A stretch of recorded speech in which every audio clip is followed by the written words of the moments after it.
Hay festival. Hay festival. Hay festival. Hey festival. Hay festival. Hey festival. Hay festival. Hey Festival. Bienvenidos al podcast del Hey Festival, un espacio para imaginar otro mundo. Bienvenidos a esta nueva temporada del podcast del Hey Festival en español. Yo soy Iñaki Lasatura. Y yo, Catalina Gómez Ángel, y estamos de regreso en Cartagena de Indias, donde en esta ocasión hemos querido enfocar las conversaciones alrededor de la pregunta ¿cómo transitar el mundo actual? Un mundo donde los pilares sobre los que hemos construido nuestras sociedades parecen erosionarse. ¿Y cómo vamos a empezar, Iñaki? Pues Catalina, este episodio lo hemos llamado La libertad de expresión, una ficción. Y para conversar sobre ello tenemos un panel del que realmente nos sentimos muy orgullosos. Contamos por un lado con Sani Ladán, que es un analista geopolítico y especialista en relaciones internacionales. Él es camerunés, pero ya lleva radicado en España desde hace 15 años y es además autor de La luna está en Duala. Contamos también con Brigitte Baptiste, bióloga y profesora colombiana. Es internacionalmente conocida por sus investigaciones relacionadas con la biodiversidad, el monitoreo y la gestión ambiental, y acaba de publicar Transecología. Y finalmente contamos con Carlos Fernando Chamorro, periodista nicaragüense, fundador y director de Confidencial, un medio digital fundado desde hace 29 años y desde 2021 está exiliado en Costa Rica. Pues muy bien, empecemos por el título de este podcast que nos reúne hoy aquí. Hemos vivido engañados bajo la creencia de que la libertad de expresión existe. Es una ficción.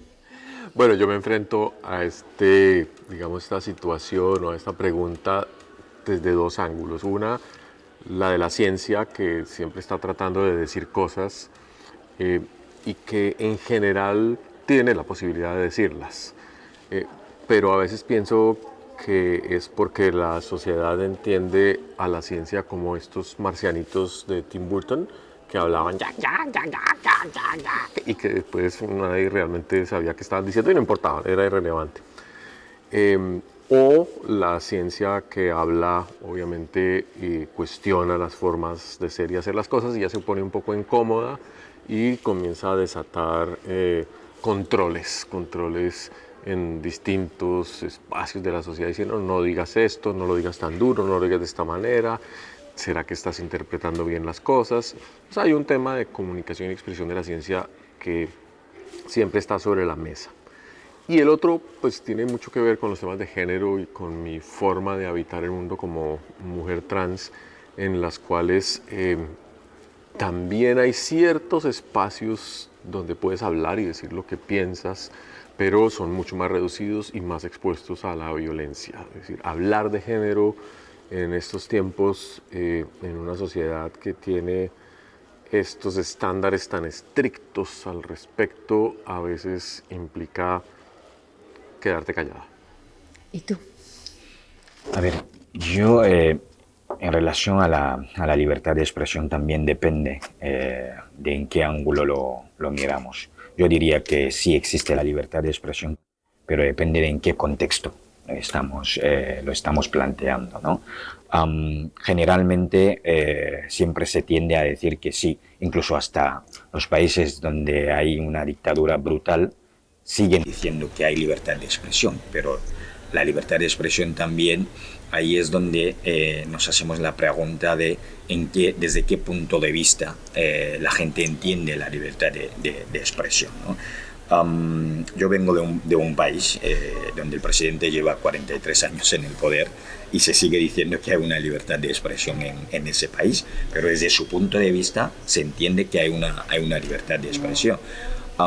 Y luego hay una cuestión también, ¿no? Diferenciar, muchas veces tiendo a decir diferenciar lo que es la opinión, sobre todo cuando alguien tiene una visibilidad pública, donde ahí sí que tiene que tener como cierta responsabilidad cuando se toma la palabra, pero yo creo y quiero seguir creyendo que la libertad de expresión existe. Carlos. Yo lo vivo como un derecho que en el caso de mi experiencia y de mi país, Nicaragua, donde existe también una dictadura no tan larga como la de Camerún, pero la más larga de América Latina, tiene 19 años en el poder el dictador, que además ejerce la dictadura en una copresidencia con su esposa y por lo tanto han creado un esperpento que es una dictadura matrimonial, han sido arrebatados y anulados todos los derechos democráticos, incluido por supuesto la libertad de expresión, la libertad de reunión, la libertad de asociación, derechos electorales, libertad religiosa, libertad de prensa y libertad de expresión. Es decir, está criminalizada el derecho.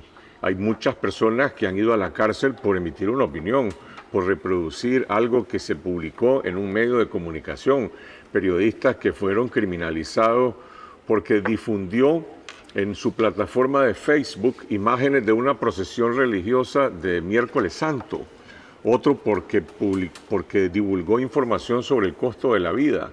Es decir, si hay una criminalización, por supuesto hay una maquinaria de propaganda oficial y de medios oficiales que divulgan información de propaganda del régimen, pero libertad de expresión y libertad de prensa solo existe desde el exilio.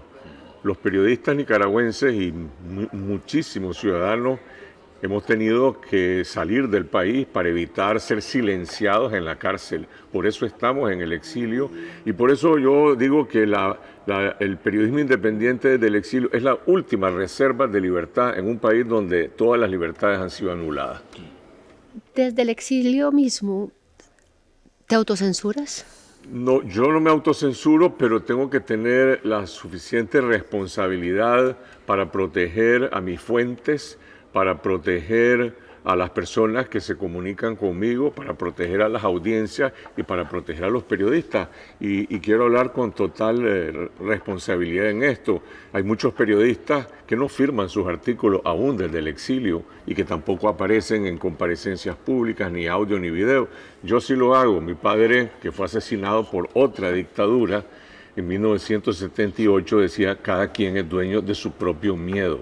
Entonces, sí he tenido miedo, tengo miedo, pero uno tiene que vivir con ese miedo y sobrellevarlo para poder seguir haciendo esta labor que es crucial, vencer la censura todos los días para que la gente tenga información útil.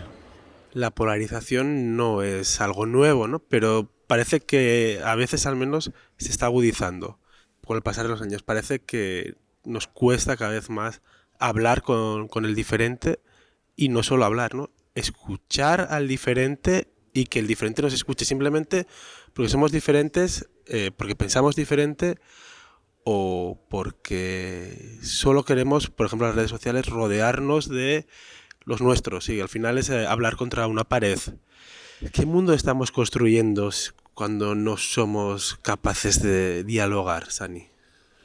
A ver, vemos que estamos en un contexto en el que cada vez ponemos el listón de la moral muy alto y esto hace que a veces cuesta, dependiendo de qué valores defendemos, dependiendo de cómo vemos lo que entendemos como la moral y desde dónde estamos entendiendo esto. Y esto es lo que dificulta los espacios de debates, desde mi punto de vista, ¿no? Donde directamente se pone un muro en el que no se puede sentar en torno a una mesa para poder debatir, para poder escucharse, entenderse, y luego no, en ese contexto no da lugar a tener matices. Echamos de menos los espacios grises, ¿no? La polarización lleva a un punto en el que o piensas de una manera o de otra, o es blanco o negro, no hay espacios para poder, ver los matices, ¿no? Y esto para mí es un peligro, pero al mismo tiempo que digo esto, también soy partidario de que no todas las opiniones son válidas. Cada uno puede tener su opinión, pero desde mi punto de vista, a partir del momento en el que la opinión o lo que puede decir una persona, sobre todo cuando tiene una presencia o lo que sea, puede dañar a un colectivo, a una comunidad, puede llegar incluso a hacer que esto lleve a que se ejerza violencia hacia X personas o cierta comunidad, pues yo creo que esta opinión, desde mi punto de vista, no debe ser respetada. Partiendo de la base de que todas las opiniones son respetables, pero creo que debemos también aplicar lo que yo entiendo la responsabilidad, que cuando tomemos la palabra desde nuestra ideología, desde nuestra forma de ver el mundo, nuestra forma de pensar el mundo, podamos hablar, pero desde la responsabilidad. Tú llegaste a España hace 15 años. Me imagino que el proceso ha sido enorme. ¿Te has sentido escuchado? ¿Te ha costado? ¿Cómo ha sido esa lucha para ganarte un espacio, para que te oigan? Ha costado mucho.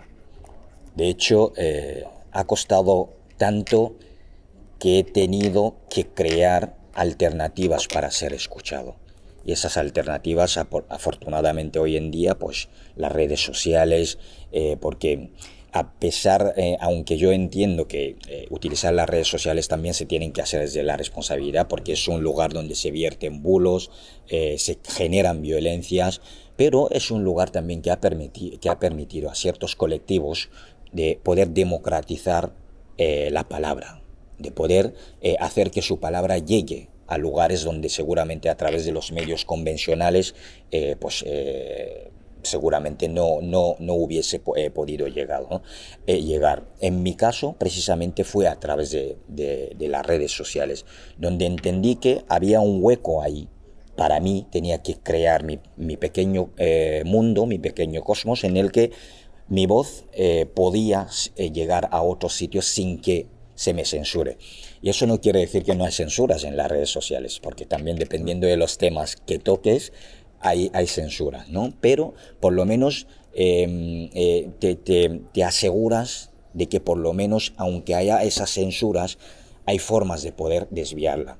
Antes, cuando comentaba el tema del exilio, de informar desde el exilio, en mi caso, como comentaba, que protege sus fuentes, para las personas que estamos, en mi caso no estoy en exilio, pero soy de la diáspora de un país que considera a la diáspora como una fuente de oposición. Y eso hace que cada vez que regresa a casa vas con miedo a que te paren en el aeropuerto, los interrogatorios, lo que has dicho, te vigilan las redes sociales y todo eso. Y eso hace que cada vez que informas, tiendes a cuidar ciertas cosas, no que te autocensures, sino que tiendes a cuidar ciertas cosas porque tienes a tu familia en el país. Entonces creamos como un método alternativo que es el de hacer con otras personas que están en la misma situación pero que pertenecen a otros países, de decir, mira, yo informo sobre tu país y tú informas sobre mi país.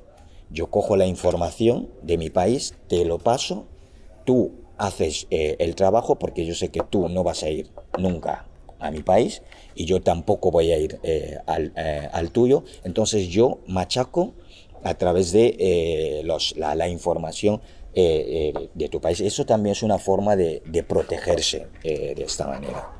Brigitte, ¿y tú? ¿Estamos construyendo un mundo en el que no somos capaces de dialogar y de escucharnos?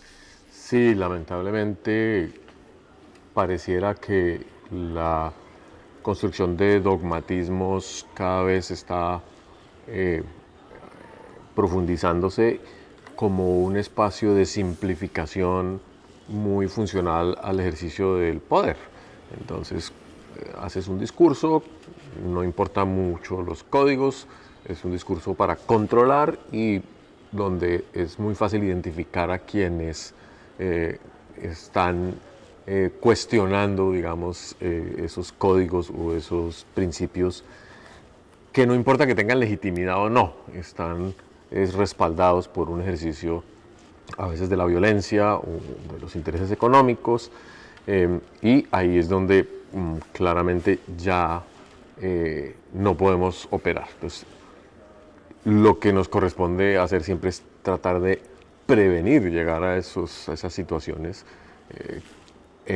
con base en el aprendizaje de procesos históricos tan dolorosos como el de Nicaragua o como el de El Salvador o como, bueno, el de muchos países y muchos momentos de la historia, tratando de entender cómo surgen estos discursos doctrinarios, quiénes son los autores, dónde están las claves de la operación del poder en el discurso y cómo podemos mantener ese espacio abierto al máximo Es un proceso pedagógico a veces. Todavía en Colombia lo podemos hacer. En Colombia hay libertad de expresión, aun cuando hay muchas amenazas a quienes expresan ciertas posiciones, hay mucha violencia en muchas regiones, hay vigilancia indudablemente, pero hay capacidades también de mantener el espacio abierto. Hay una prensa que todavía puedes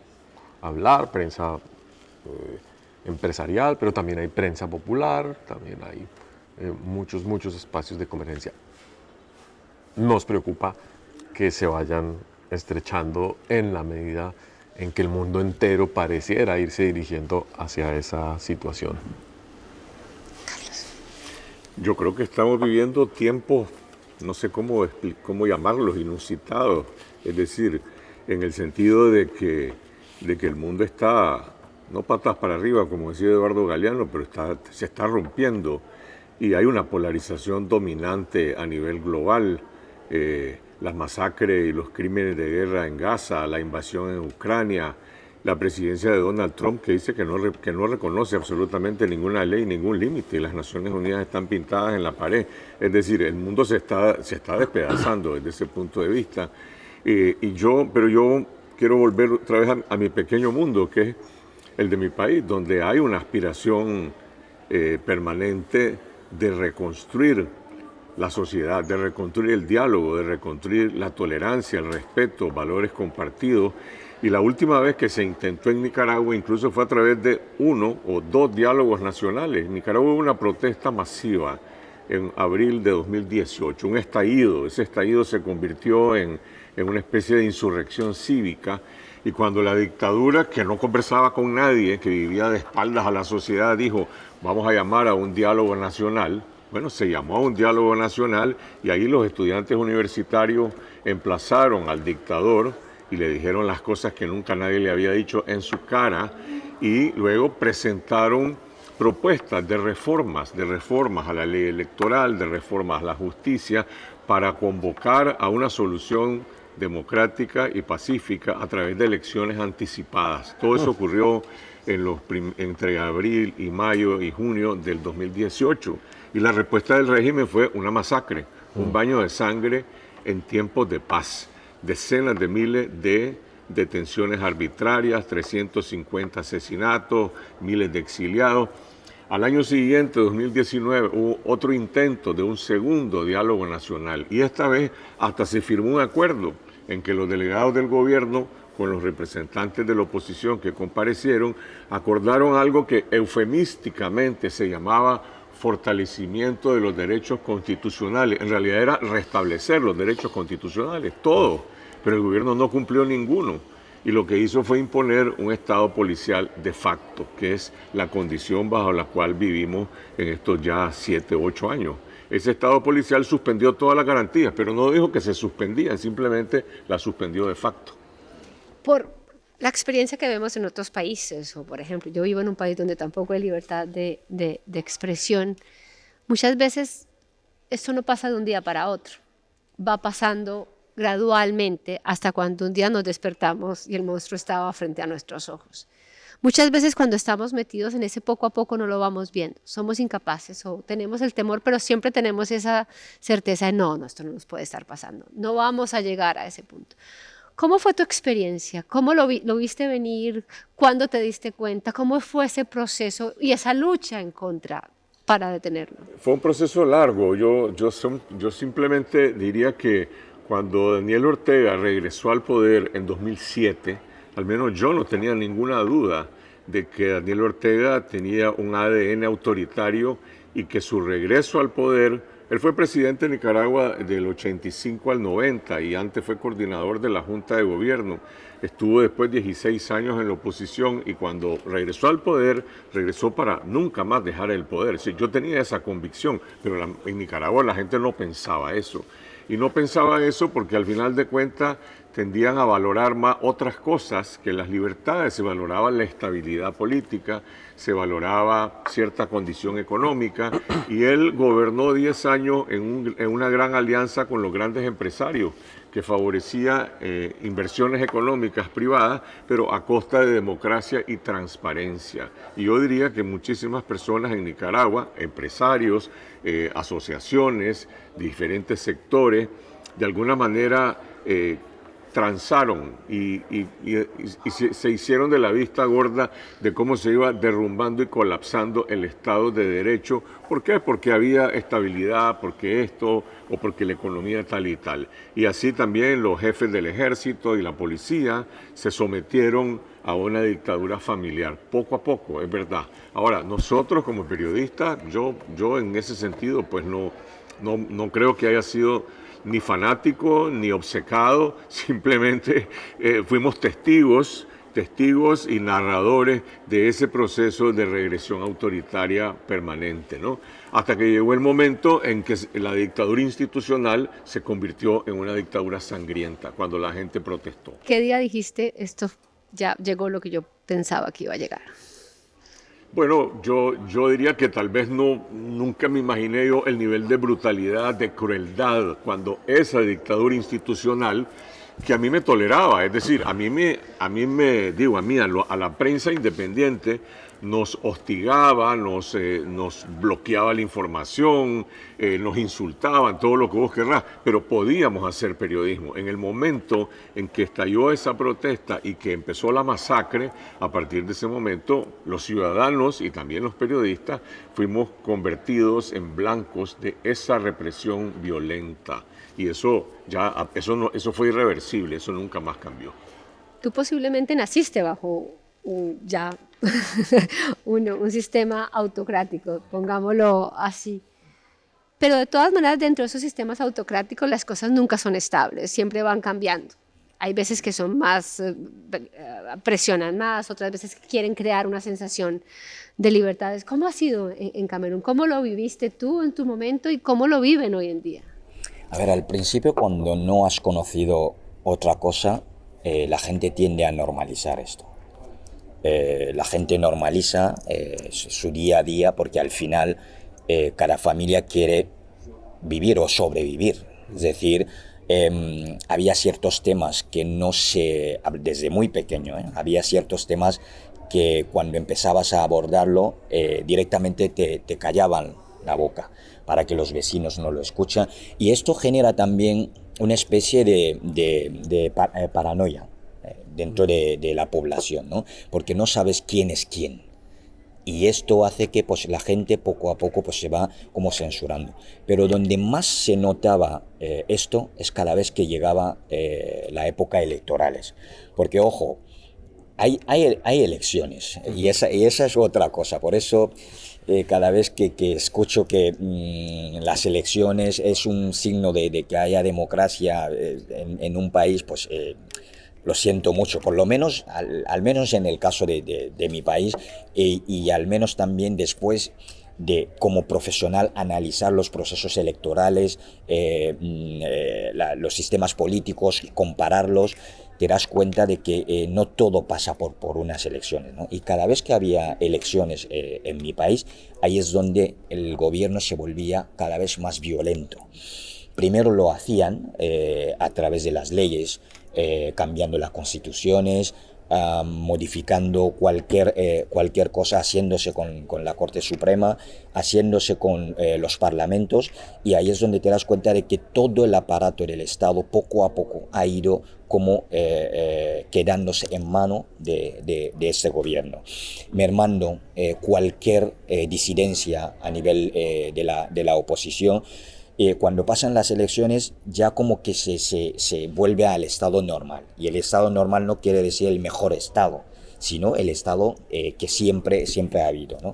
Hace poco, en el 25, bueno, el año pasado, hubo elecciones en octubre, donde, y lo más sorprendente, la gente cuando vive bajo ese tipo de régimen, lo último que pierden es la esperanza. Hay un desgaste que se nota a nivel de la sociedad, pero cada vez que vuelven las elecciones, la gente como que tiene la esperanza de que puede pasar algo, ¿no? Entonces, desde muy pequeño te vas dando cuenta de que realmente hay algo que no va. Y yo vengo de una familia muy politizada en el que siempre se ha hablado. Aunque te han dicho que hay ciertos temas que tienes que saber dónde hablarlo, siempre que ha habido preguntas, por lo menos siempre que he planteado preguntas, he tenido respuesta por parte de mi padre. Y esto te hace ir haciéndote, digamos, entendiendo que lo que estás viviendo no es normal. Ahora, cuando sales, ahí es donde ves otro mundo. Ahí es donde ves que realmente lo que se está viviendo ahí no es normal. Y Sani, antes Carlos nos hablaba de no tanto un ejercicio de autocensura, pero sí de una responsabilidad ética o una responsabilidad moral hacia sus fuentes. Tú eres autor del podcast África en un clic, que está dirigido sobre todo pues, al mundo hispanoparlante, al mundo hispano, a un mundo que también, pues en otro podcast que existe que es Africa is a Continent, que está dirigido hacia el mundo anglosajón, es una forma de hacernos conocer desde África o siendo africano de la realidad de diferentes países, no solo de uno, de los diferentes países. Y esto, claro, está dirigido a un público que o por un lado es ajeno a las realidades y las quiere conocer, o que también puede ser de la diáspora, que es conocido. ¿Cómo se siente en ese sentido la responsabilidad? Porque al final, aunque esté dirigido hacia otro público, lo puede escuchar cualquiera y en estos casos, en globalización, en redes, puede llegar a cualquier persona. Y en ese sentido también has tenido algún momento de autocensura, de responsabilidad. ¿Cómo lo has vivido en ese sentido? No, a nivel de podcast es más fácil para mí porque yo siempre, a veces, si quiero hablar de mi país, hablo de África. Es decir, hablo de África y ahí voy metiendo cosas. Y cada vez que he ido a Camerún, yo sé que cada vez que preparo un viaje a Camerún, tengo interrogatorios en el aeropuerto. Esto es la regla. No puedo cambiar lo que soy, no puedo tampoco dejar de hacer lo que hago, pero lo hago con cuidado. Entonces, cada vez que voy y en esos interrogatorios, siempre les pongo incluso cuando me preguntan, les pido que me saquen cosas donde me ven hablar claramente de Camerún, ¿no? Entonces, yo lo que les digo es que yo hablo de África, hay problemáticas en prácticamente varios países africanos. Eso es mi trabajo, esa es la formación que tengo, que lo tienen que entender desde ahí. Hay veces que funciona, otras veces que tienes que pasar por cosas muy desagradables, pero yo tengo a mi familia ahí y tengo que, hasta el día que quizá me digan que no puedo ir. De hecho, durante esas elecciones, yo he hecho, ahí sí que no me censuré, porque para mí era como la gota que había colmado el vaso. En las últimas elecciones no me censuré. No sé qué va a pasar cuando vuelva a ir a Camerún, porque tanto en mis estados de WhatsApp, tanto en mis redes sociales, incluso en los medios de comunicación, porque me invitan en los medios de comunicación para hablar de estos temas, tuve un posicionamiento muy claro en el que, bueno, no solamente un posicionamiento muy claro, sino que investigué sobre cosas que ocurrían en el país para publicarlo, ¿no? Porque al final uno se pregunta hasta dónde puedo seguir autocensurándome cuando es que hay cosas tan claras, ¿no? Entonces a veces tienes que tomar ciertas decisiones que quizá, yo lo vuelvo a decir, no sé qué pasará cuando vaya a Camerún. Si es que dejaré evidentemente que pase más tiempo, y eso es una pena también, porque cuando estás fuera quieres ir a ver a la familia y tal, pero a nivel del podcast sí que ahí no me autocensuro. Es más, los temas que es verdad que quizá haciéndolo en español me salva de alguna manera, porque seguramente si fuese en francés o en inglés, porque Camerún es bilingüe francés-inglés, seguramente pues quizá habrá temas que no tocaría abiertamente así. ¿Cómo se ve? Porque claro, estamos en Colombia, un país donde todavía tenemos libertad de expresión con cantidad de problemas, pero ¿cómo lo ves tú desde un país donde todavía se puede trabajar? Creo que hay que ser capaz de identificar esos umbrales de riesgo y de compromiso para evitar que por mantener cierta estabilidad uno se autocensura. Porque claramente hay un punto en el que uno se da cuenta, no hablé a tiempo, no dije lo que debía haber dicho en su momento. Por ejemplo, la perspectiva del cambio de régimen en Venezuela, con el cual Colombia ha jugado todo el tiempo. Ha sido tremendamente hipócrita en condenar o alabar dependiendo de condiciones de comercio fronterizo, condiciones de migración, condiciones de conveniencia antiimperialista, en fin, ha utilizado muchísimos argumentos para no ser clara respecto a un régimen que claramente es dictatorial. Entonces, cuando uno no habla claro a tiempo y dice, no, el régimen venezolano es un régimen dictatorial que se instauró de manera ilegítima y que mantiene la legitimidad todavía, arriesga sus propios procesos, sus propios valores, los pone en tela de juicio. Entonces, sí hay unos umbrales que en procesos, digamos, de construcción de democracia o de mantenimiento de los espacios de democracia es fundamental identificar y detener. Y creo que algunos de ellos tienen que ver con la forma en que nos relacionamos con terceros, indudablemente, con otros países, la forma en que intervenimos en el multilateralismo, la forma en que operamos las redes de solidaridad, por ejemplo, en Latinoamérica, sabiendo que algunos países el péndulo es opuesto en ciertas épocas, el péndulo político, digo yo, el péndulo electoral, y cómo interactuamos de una manera constructiva ahí. Pero sí, hay unos puntos de inflexión que tenemos que ser capaces de identificar y levantar la mano, pase lo que pase. ¿Tú has sentido en algún momento que en Colombia, a pesar de la situación, hemos perdido alguna libertad? Sí, esto es un proceso así de la rana que se va hirviendo en el agua sin darse cuenta de que va a acabar cocida. Lamentablemente, el guión pareciera que está sobre la mesa y las cosas van sucediendo, como bien decías que pasó en Camerún o en otros países, es muy es aterrorizante. Es decir, que como que vamos caminando al cadalso del cierre de espacios de la democracia con plena conciencia de lo que está pasando. Tiene que ver con los medios de comunicación, tiene que ver con las políticas educativas, tiene que ver con la cooptación de las cortes.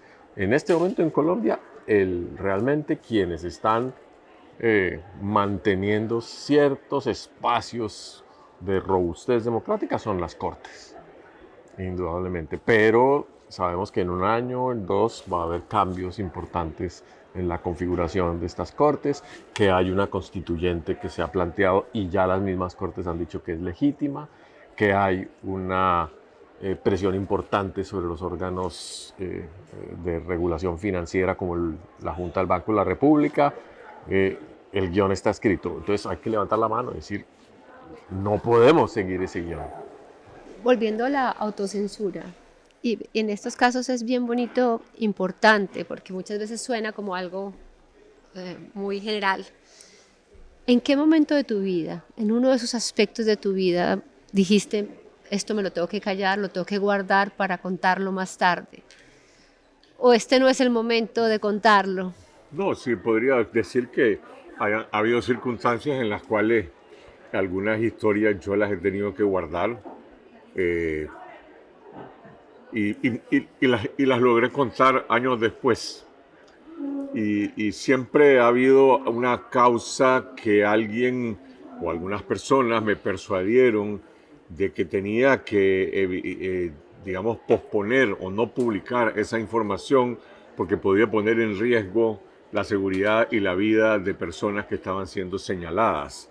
Eso ocurrió en un caso con los cables de los Wikileaks, por ejemplo, me acuerdo perfectamente bien, donde la señalada en ese caso era una alta autoridad de la policía. Pero bueno, después las circunstancias cambiaron y me permitió a mí más adelante contar esa historia. Hay otras historias de que en determinado momento yo llegué a considerar que era prudente no publicarla en ese momento, previendo el tipo de represalias y reacciones que el régimen podía tener contra fuentes o contra personas que estaban vinculadas con el tema que se estaba tratando, que era un asunto netamente de corrupción. Y para eso simplemente la historia se congeló y se publicó 4, 5, 6 meses después, cuando tal vez ya no pudieran hacer asociaciones directas sobre cómo esa información se había publicado, pues. Pero sí, siempre hay cosas que quedaron ahí en la carpeta que uno tiene y dice, va a llegar el momento en que voy a poder contar esto con pelos y señales. Sí, lo que pasa es que no solamente es libertad de expresión, sino también hay una responsabilidad detrás, que yo creo como periodistas o como quienes informamos hay una gran responsabilidad por proteger la vida de mucha gente también. Es decir, nosotros no tenemos vocación ni de héroes ni de mártires, sino de informadores que quieren brindarle información confiable a la gente, que le sea útil. Y para eso, pues, a veces hay que tratar de valorar qué es lo más importante en cada momento. No se trata solamente, digamos, de que nosotros seamos la noticia, de que nosotros vamos a sustituir el entorno en el que nos estamos moviendo y a veces uno tiene que, de alguna manera, quedar en un segundo y en un tercer plano, me refiero como periodista, para que la información pueda salir.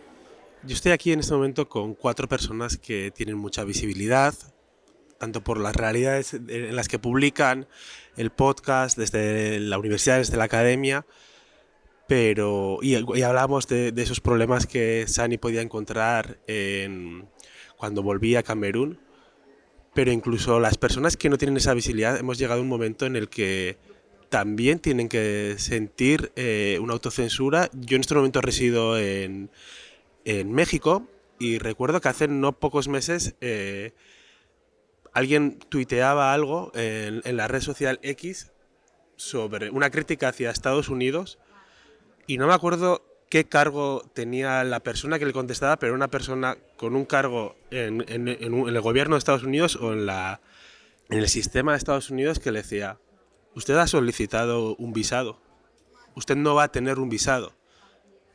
Esa persona no tenía ninguna visibilidad grande, era un ciudadano de a pie. Y en efecto luego respondía, me parecía una situación orwelliana, parecía, pero esto es realidad. Entonces estaba llegando un momento en el que no solo las personas que tienen visibilidad tienen que dudar en si autocensurarse o no, dudar de si voy a decir esto o no, por si voy a poder viajar con libertad, voy a poder volver a mi país con libertad, voy a poder entrar en otro país que tenga o no tenga democracia, o tenga o no tenga una supuesta democracia. ¿Veíais venir o en algún momento visteis venir que podíamos encontrarnos con una situación, como decía, tan orwelliana, tan distópica para cualquier ciudadano? Nosotros vivimos en ese mundo orwelliano que estás describiendo y no solamente, como has dicho también, las personas que tenemos más visibilidad, todos los ciudadanos. Es decir, yo todos los días recibo solicitudes de personas que quisieran que sus nombres, que alguna vez fue mencionado en el medio de comunicación, sea borrado, porque eso les crea a ellos problemas para poder entrar y salir al país, porque existe un sistema de monitoreo en el cual, como he dicho antes, la opinión está criminalizada, pero no solo la opinión, la gente no sabe por qué la reprimen, porque es una cosa absolutamente irracional, es un sistema que no tiene normas, no tiene ninguna racionalidad. Muchas veces incluso a nivel profesional, ¿no? Dependiendo de en qué trabajo, yo he escuchado muchas veces, si estás en búsqueda de trabajo, vigila tus redes sociales, controla lo que publicas, porque ahora incluso los que reclutan van a buscar qué publicas, cuál es tu tendencia, lo que piensas. Entonces sí que no es solo para de cara a la gente que informa o la gente que tiene visibilidad, sino es que todo el mundo. También, ojo, es por las herramientas que utilizamos, ¿no? Que son herramientas que nos exponen también, porque cualquier persona es difícil hoy en día no encontrar a gente con presencia en las redes sociales, lo que llamamos las huellas digitales. Esto hace que cuando estás en proceso no solo de búsqueda de empleo, sino en proceso incluso de lo que conocemos como networking, muchas veces, ¿no? Entonces, ¿dónde la persona va a buscar la información sobre ti? No te pregunta, sino que yo si tengo una entrevista con alguien, lo primero que hago es googlear su nombre. Y a partir de ahí, pues tengo muchísima información. Eso me puede condicionar, y muchas veces condiciona en cómo te relacionas con la persona. Esto incluso da lugar a que quizá pongamos esa barrera de decir, mira, ese es de esa tendencia y quizá mejor evitar hablar con ella, ¿no? Y eso es muy peligroso también, ¿no? Porque al final hace que vayamos en esa sociedad de la autocensura cada vez más. Sí, para las personas trans, por ejemplo, eso cada día está representando una restricción creciente, porque ni siquiera tenemos que hablar. Estamos presentes en el mundo y nuestra presencia está construida sobre el cuestionamiento a los estándares de género, que ya de por sí pareciera algo progresivamente inaceptable en muchísimas sociedades. Entonces no hay que hacer un statement, nuestro cuerpo es un statement, un poco como el racismo estructural, un poco como todas las discriminaciones que básicamente no tienen que usar un algoritmo muy complejo para decir esta persona es peligrosa, no la queremos con nosotros, mejor que se quede fuera. Y el algoritmo se extiende un poco a la sospecha. Pareciera que es un poco queer, pareciera que es un poco migrante o hijo de migrantes, pareciera que tiene ideas feministas. Entonces el umbral de la libertad definitivamente se va estrechando en la medida en que la sospecha se va extendiendo. Y eso nos da paso tal vez a la última pregunta, porque ya vamos cerrando y ya más o menos se mencionó durante esta conversación, y es si hay un límite a la hora de dar espacio a algunas voces en la conversación. ¿Cuándo se dice esto no puede llegar al medio que dirijo o al espacio donde estoy participando o en una conferencia donde estoy participando? Esta no es una voz que tengamos que darle espacio. ¿Crees que se tiene que hacer o no se tiene que poner límites, Carlos? Bueno, nosotros hemos tenido autorregulación ética en relación a este tema de opiniones, es decir, evitar opiniones que pueden ser calumniosas en el sentido de que constituyan calumnias y delitos, pero sobre todo expresiones de odio y expresiones que fomenten la violencia, la discriminación de todo tipo. Pero tengo que decir que en el mundo en el que yo me muevo ahorita, pues la verdad es que el problema que hay es que la gente no quiere opinar porque tiene miedo, número uno. Y número dos, cuando opinan, quieren que sus opiniones estén protegidas por el anonimato. Y ese es un problema, porque bajo el anonimato las personas a veces dicen cosas que no necesariamente son, digamos, basadas en hechos.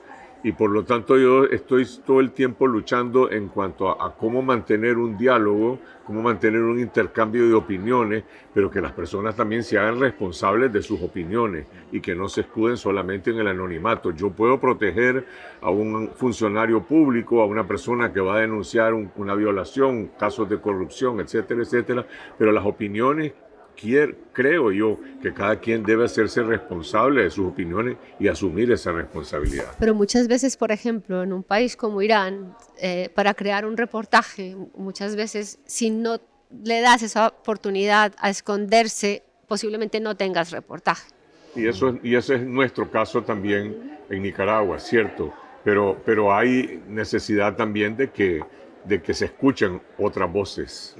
En ciencia, digamos, el mecanismo de escuchar la disidencia, por decirlo así, o la sospecha, es plantearlo como una hipótesis que requiere un enriquecimiento continuo, donde indudablemente es la ética la que define el alcance. Dices, tú puedes ser terraplanista y puedes pedir que te abran espacio en una revista científica o en un foro para explicar por qué crees que la Tierra es plana.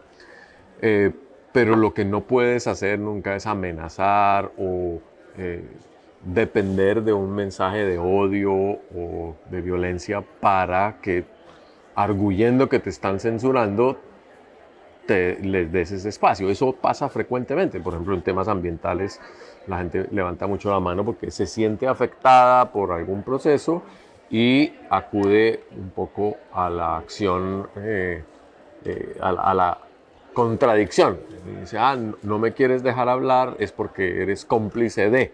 Dice, no, hablemos un poco más extenso, enriquezcamos el caso y cuando haya lugar a que se haga público, con todo gusto lo hacemos público, pero si no, uno cae en el riesgo de hacer acusaciones temerarias por todo. Los temas de acoso sexual hoy en día están sobre la mesa. Sí o no son un instrumento de reivindicación y de protección de los derechos de las minorías, en fin, o realmente estamos ante una oleada de personas que se aprovechan de una vulnerabilidad inexistente. Muy difícil. Hay que documentar mucho las cosas. Yo creo que estamos de acuerdo que los límites es a partir del momento en el que la opinión de una persona se base únicamente en el odio, en las discriminaciones, la violencia, lo que puede incitar al odio o la violencia hacia determinadas comunidades, ¿no? Porque a partir de ahí yo creo que no podemos decir que vamos a dejar a una persona que hable por el nombre de esa libertad. Ahora, también hay un debate que se tiene que plantear, ¿no? ¿Quién regula esto? ¿Quién regula la libertad? ¿Quién dice que hasta aquí hemos llegado? ¿No? Porque al final hemos visto también que es un arma de doble filo, en el sentido de que hay países donde los estados han utilizado esto para precisamente reprimir o restringir la libertad de expresión en nombre de que se ha violado ciertos códigos. Por eso que quizá en esos límites que se tiene que poner, debe haber un consenso en qué entendemos por los límites que se ponen, ¿no? Y cosas muy claras, porque un país donde hay una dictadura, si se deja al Estado, la posibilidad de regular la libertad según cómo interpreta lo que es la violación de esos límites, pues quizá también volvemos a lo mismo, ¿no? Yo creo que hay como una línea muy fina en la que sí hay que poner límite, pero deben ser límites muy claros para que cada uno, y hablando también de la responsabilidad, que quizá no tendríamos que hablar de poner límite si todo el mundo hablase desde esa responsabilidad, ¿no? Y para cerrar, hemos pedido a quienes han participado en esta serie un libro, de los muchos con los cuales a veces vuelves para tratar de ponerle algún entendimiento a este mundo, a estas contradicciones en las que estamos. Algo que te digas, de pronto aquí voy a encontrar una pista, y vuelves a él. No sé, hoy compré uno que espero me dé algunas pistas, que se llama Después de Gaza, de Pankaj Mishra. Ando buscando esas pistas, ando buscando sentido y base para la esperanza. Hace poco leí el libro de Reed Brody, Cómo atrapar a un dictador, sobre Abre de Chad, que también me dio esperanza a quienes queremos y creemos que los crímenes de lesa humanidad tienen que ser sometidos ante la justicia. Pues de manera muy narcisista tal vez recomendar mi libro que acaba de salir, Transecología, porque es un libro en el cual se rescatan la gran diversidad de expresiones culturales con las que estamos abordando los problemas ambientales y sociales, lleno de nuevos espacios, los feminismos ambientales, los discursos de las comunidades nativas, los discursos de las escuelas diversas de la ciencia, en fin, hay mucho que nos habla de un mundo que está lleno de esperanza. Eso es muy importante. Yo diría Discurso sobre el colonialismo de Aimé Césaire. Es un libro al que vuelvo siempre y muchas veces he vuelto, incluso estoy en ese momento, sobre todo cuando vemos el contexto internacional en el que nos encontramos ahora, un contexto de nuevos colonialismos, nuevos imperialismos, donde se puede, digamos, señalar una tierra y decir que lo quieran o no, me voy a hacer con esta tierra. Entonces ahí te da como unos tips para poder entender de dónde venimos, sobre todo viendo también que está tambaleando el derecho internacional como nunca antes lo ha hecho. Yo siempre tiendo a encontrar la respuesta, por lo menos entender por qué de todo lo que está ocurriendo. Este era un episodio en el que estábamos hablando, en el que hemos hablado de límites, hemos hablado de realidades, hemos hablado de si pensar en silenciarse, en autosilenciarse, en que nos quieran silenciar. Me parece muy hermoso que se haya hablado justo, hemos terminado hablando de esperanza en uno de los libros. Ante tanto silencio, ante tanto miedo, no nos queda nada más que agradecer a nuestros 3 compañeros de hoy, a Sani, Carlos, a Brigitte, que se hayan abierto, que hayan hablado, que hayan venido a conversar, que hayan creado un espacio de escucha, y no nos queda más que agradecerles eternamente a ellos 3, a todos nuestros seguidores, a todos nuestros espectadores, y les recordamos que esta es una serie de episodios que estamos grabando durante el Hey Festival Cartagena y que pueden seguir escuchando todos los demás. Muchísimas gracias por estar con nosotros. Gracias por acompañarnos en el podcast del Hey Festival, una producción de Ojo por Ojo Multimedia, un espacio para imaginar otro mundo.